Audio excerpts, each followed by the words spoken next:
Seja bem-vindo a mais uma aula aqui no canal Ciência TV. Hoje começando mais um tópico aqui, agora em Química, sobre reações endotérmicas e exotérmicas. Vamos tirar todas as dúvidas que você tem a respeito desses tipos de reação. O que é uma reação endotérmica? O que é uma reação exotérmica? Ok? Vai ficar tudo mais simples para ti agora. Vamos lá? Vamos na massa? Então é o seguinte, vamos imaginar aqui que nós temos essas duas imagens, certo? Vamos olhar para o bolo primeiro. Quando você olha para o bolo, você imagina o seguinte: bom, esse bolo está feito, está pronto, está gostoso, ele saiu do forno, não foi isso? Mas se você lembrar como você fez, você pegou todos os ingredientes, farinha, ovo, fubá, se foi o caso, né? Misturou tudo e botou na forminha, certo? Tá pronto o teu bolo? Ele já é um bolo? Não, né? Ele é aquela massa ainda. O que você precisou fazer para ele se transformar exatamente nisso que está vendo aqui na tela? Você precisou colocar este bolo no forno. Então, aqueles ingredientes que estavam misturados, e esses ingredientes nada mais são do que os nossos reagentes, ok? Do ponto de vista químico, são os reagentes, tá? Então, os ingredientes do bolo, para se transformar num bolo mesmo, crescer, e você poder comer essa coisa bonita que está aí, você precisou colocar ele no forno e ele precisou então receber calor para se tornar isso. Não é verdade? Tá? Então, ele precisou receber calor. Por outro lado, olha isso daqui, a lenha aí de uma churrasqueira, o carvão numa churrasqueira. Então o que acontece? Você está lá a lenha, certo? Ou o carvão, tanto faz, e aí você risca um fósforo, coloca lá e ele começa então a queimar, sofre uma reação que a gente chama de combustão. E essa reação está, né, pegando fogo, está liberando o calor.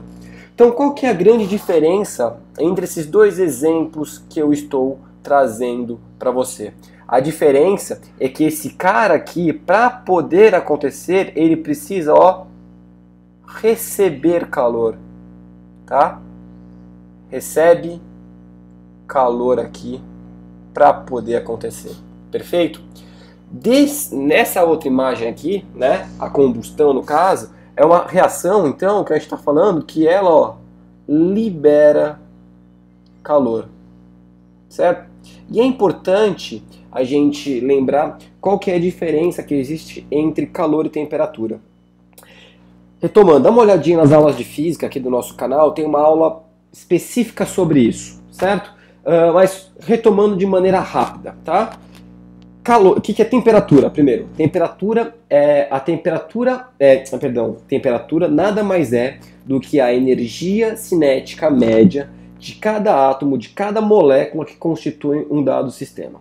Quanto maior for a energia dessas moléculas, desses átomos, certo? Quanto maior for a vibração, tá? Maior vai ser a temperatura, tá? E ela é uma média de todas das entidades que participam disso. O que é calor?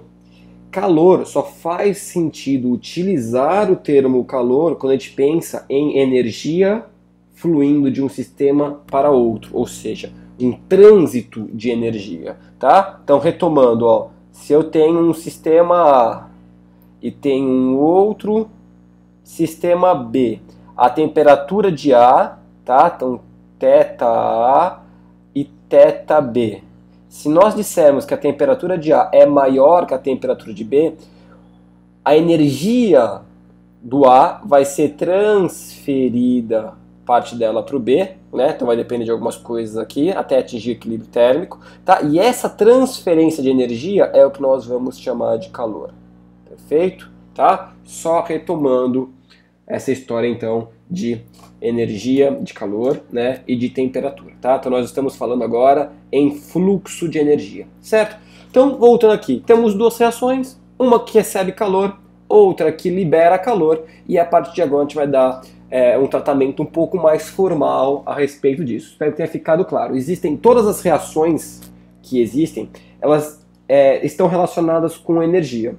Algumas vão liberar calor quando acontece, outras vão ter que receber calor para poder acontecer. Ok? Vamos lá então? Vamos trabalhar um pouquinho mais formal isso daqui. Deixa eu só fazer uma limpeza aqui na nossa página. E eu vou trazer então um gráfico aqui para a gente, tá? Vamos imaginar a seguinte situação. Eu tenho uma reação do tipo A mais B, uma reação bem simples, tá? Dando C, tá? Então tem um elemento A, uma substância A, outra substância B, elas vão reagir, então esses aqui são os reagentes, tá? E vão formar uma única substância, tá? Uma substância C aqui, ok? O que eu vou falar? Vamos imaginar a seguinte situação. Vamos imaginar, então, que a quantidade de energia que existe no sistema AB no início seja essa daqui, certo? E que o produto final seja este daqui, ó. Eu vou colocar aqui, certo? E aqui, então, o que nós vamos estar representando? Nós vamos estar representando essa história da energia. Aqui a gente vai chamar de entalpia, ok? Entalpia, que vai medir aí a energia do sistema. E nós vamos abreviar como H, ok? Tá? Então, aqui, ó. A entalpia, no começo, era essa daqui, ó. Então eu vou chamar de H0, certo? E aqui, ao final da reação, nós temos uma entalpia cuja energia está aqui em cima, ó. Perfeito? Então, o que aconteceu? Aconteceu que a energia inicial, a quantidade de energia que tinha no começo de A e B, é menor do que a energia final. Ou seja, o que aconteceu aqui? Vamos desenhar aqui com uma outra cor. Vou trazer para cá. Houve, então, um acréscimo de energia. Deixa eu só alterar aqui, perdão. Houve, então, um acréscimo de energia. E esse acréscimo é equivalente a isto daqui, ó. Perfeito? Isto daqui. Tá? Então, esse salto que nós demos aqui de energia, daqui até aqui, certo? Nossa, tá cada dia pior isso daqui.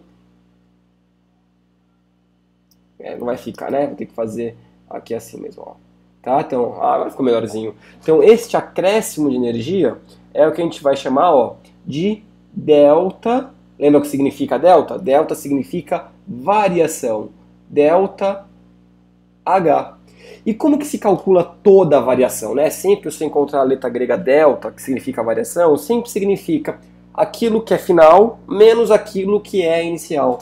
Então esse delta H aqui eu posso chamar assim, ó, H final, que é só o H, menos a entalpia inicial. Então a quantidade de energia no final menos a quantidade de energia que tinha no início. Então aqui eu vou falar que essa parte era A mais B, e aqui em cima nosso produto C, reagentes e produtos, correto?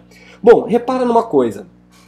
Como a quantidade de energia no final, nesse caso, é maior do que no inicial, houve a necessidade, então, desse sistema AB estar recebendo energia. Não é verdade? Você tem uma quantidade de energia no começo e ela aumenta. E a pergunta é, de onde veio essa energia? Ele nos criou essa energia. Ele recebeu de fora, correto? Então, para qualquer valor que exista aqui, valor numérico, este valor H menos H0 sempre vai dar um resultado positivo.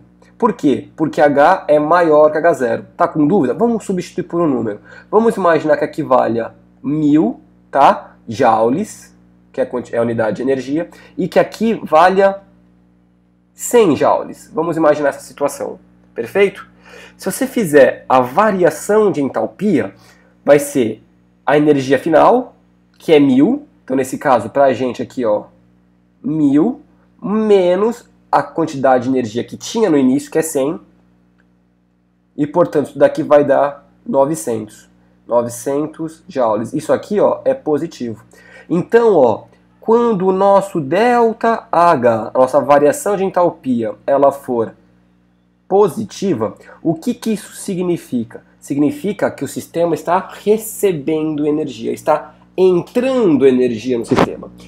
Bom, vamos lembrar um pouquinho dos radicais gregos, tá? Tem os prefixos, sufixos. O que interessa pra gente, muito na biologia, na física, na química, são os prefixos. Então, olha aqui, ó. O que significa endo?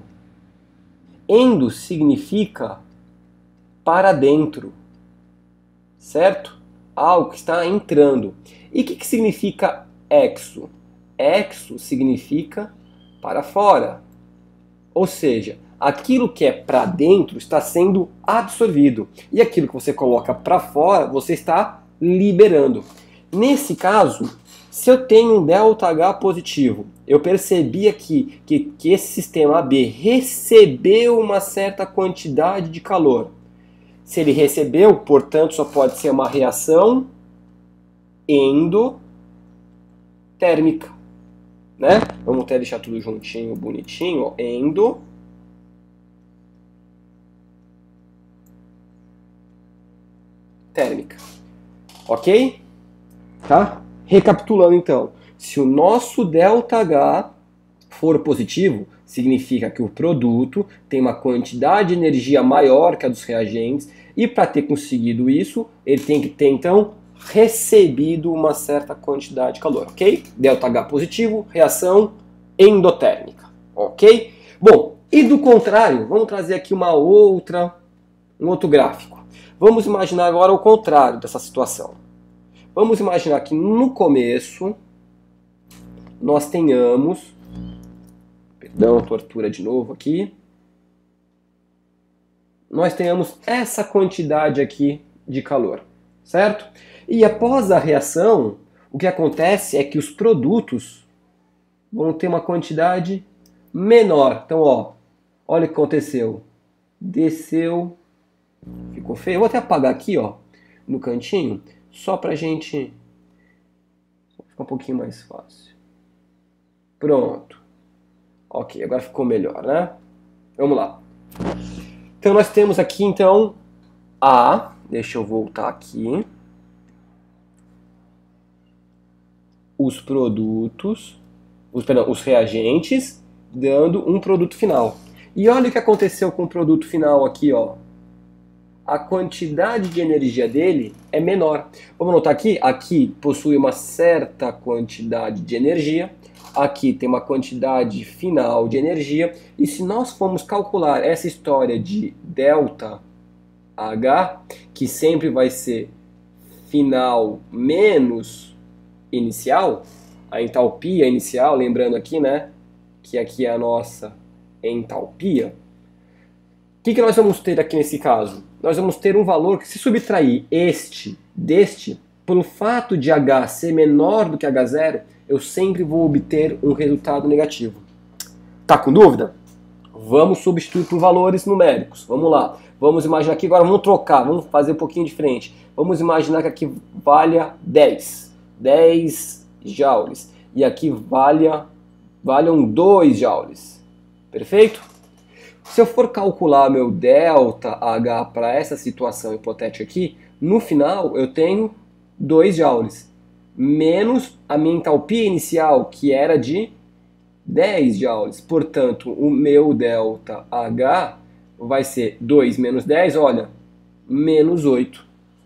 Certo? Menos 8 joules. A minha variação de entalpia, ela foi, portanto, negativa. E eu vou anotar aqui embaixo, ó, ΔH, se for negativo, o que está acontecendo? Eu tenho uma certa quantidade de energia aqui. Aqui eu tenho menos energia. Essa diferença de energia aqui, esses 8, o que aconteceu com eles? Foram liberados da nossa reação. Exatamente o que acontece lá no carvão pegando fogo, né? Uma reação de combustão. Está liberando energia. Está liberando, então, calor. E se está liberando, está indo para fora, a nossa reação vai ser chamada de exotérmica. Muito simples, né? Até aqui. Reação endotérmica, portanto, ΔH positivo. Reação exotérmica, portanto, ΔH negativo. E quando eu tenho uma reação exotérmica, eu tenho liberação, então, de energia. Tem um fluxo de energia, portanto, estou liberando o calor. Perfeito até aqui? Muito tranquilo, né? Bom, vamos adicionar só mais algumas coisas? O que a gente precisa adicionar mais a tudo isso?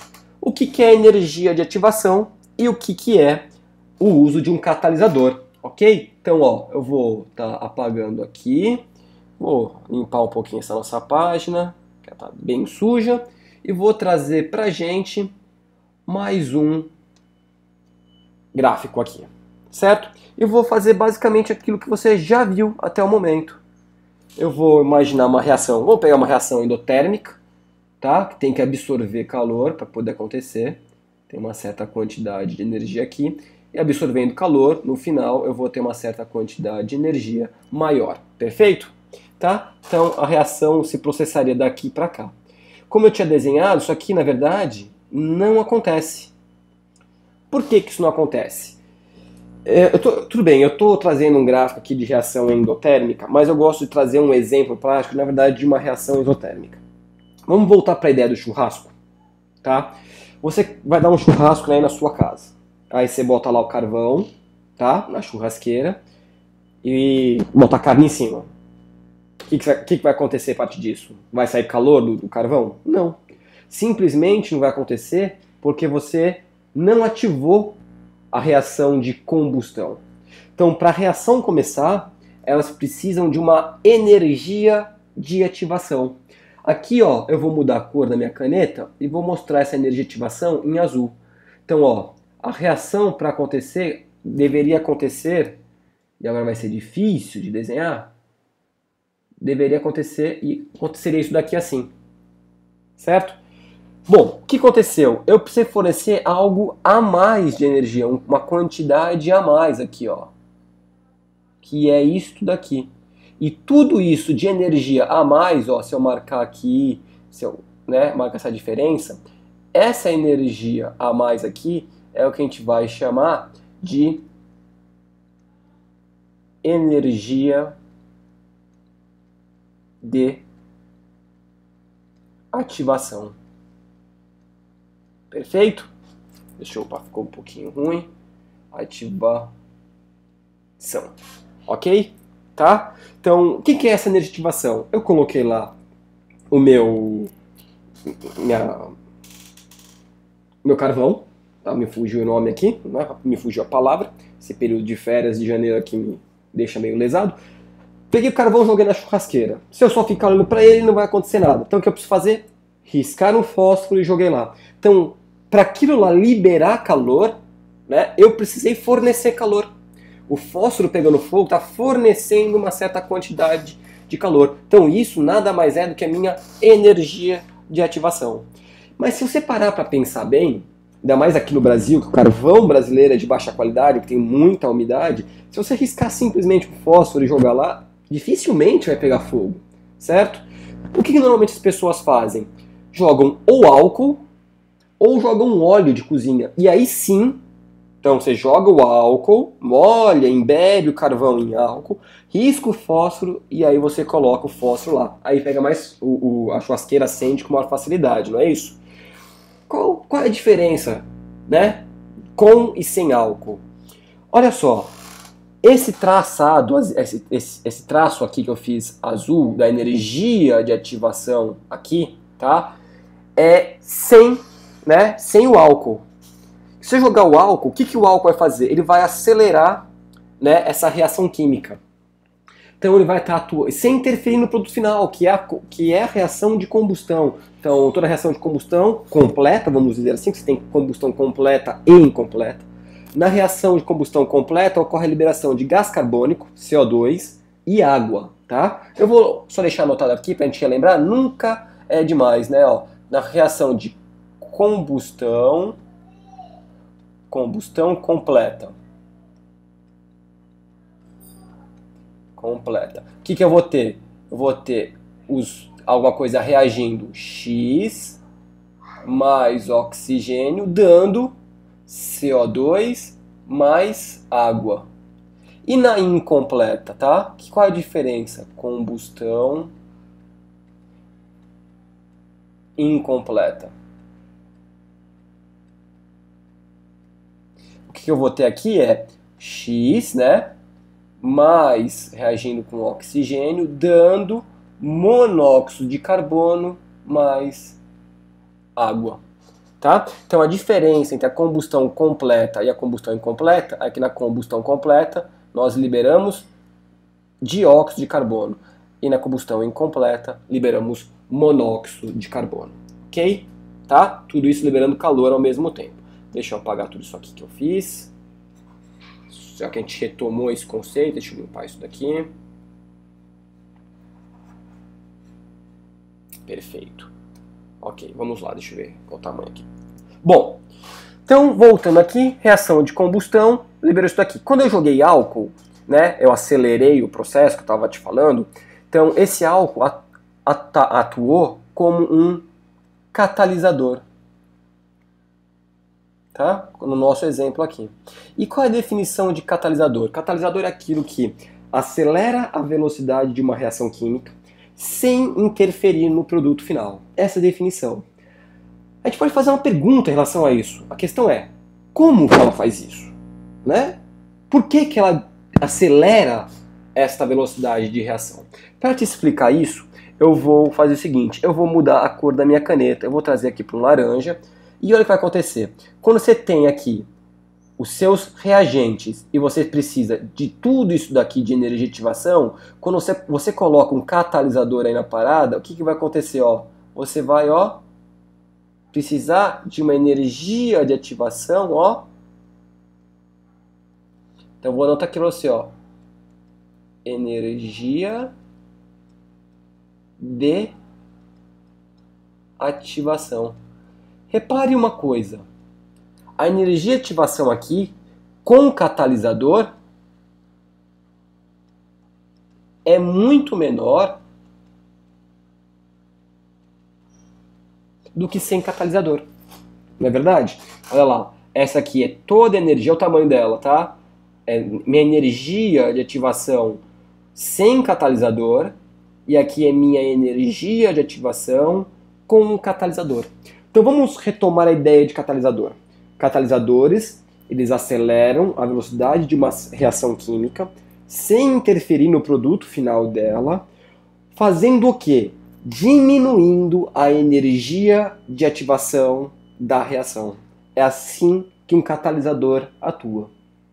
Ok? Tá? Então, reação endotérmica, exotérmica, energia de ativação, com catalisador e sem catalisador. Esse aqui foi o começo da nossa conversa a respeito de reações endotérmicas e exotérmicas. Nas próximas aulas, a gente vai fazer um pouco mais de conta, que nós não fizemos nada, só te apresentei graficamente uma ideia do que são essas reações endotérmicas e exotérmicas, ok? Então eu te vejo na próxima aula. Não esqueça, você pode acessar o nosso novo site. Se você acha que essas aulas te ajudam e que elas merecem um apoio, um suporte, você pode acessar o site www.cienciatvbr.future. Opa! .com.br. De toda forma, eu estou deixando o link aqui embaixo, tá? E você pode então contribuir se você achar que isso vale a pena para a gente poder continuar gravando mais e mais aulas, tanto para alunos quanto para professores. Um grande abraço, a gente se vê na próxima aula. Fui!